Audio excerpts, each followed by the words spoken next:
बुलढाणा येथील पंकज हरकुट यांच्या सोनोग्राफी केंद्रावर सोनोग्राफीसाठी आलेल्या एका गर्भवती महिलेचा अचानक प्रसवकडा वाढल्याने तिची दवाखान्यासमोरच प्रसूती झाली। या घटनेने एकच खळबळ उडाली, मात्र आई व बाळ दोघेही सुखरूप आहेत।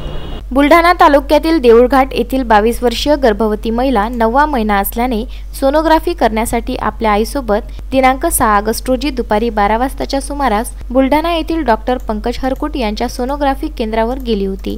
सोनोग्राफी करून रुग्णालयाबाहेर येताच अचानक तिला प्रसवकळा सुरू झाल्या। तिला वेदना असह्य होत असल्याने ती व तिची आई एकदम घाबरली होती। आई मध्ये तिला हाक देत होती, परंतु रुग्णालय प्रशासनाने या हाकेला काही वेळ प्रतिसाद दिला नाही।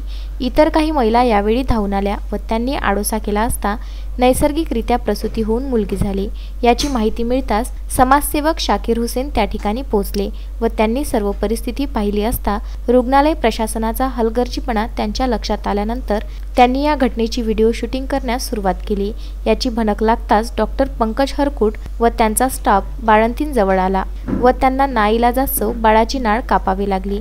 एकंदरीत डॉक्टरांना समाजात ईश्वराचे दुसरे रूप मानले जाते, परंतु आजची घटना ही बरेच काही सांगून गेली आहे। Bureau report, Vidarbha news, Buldhana.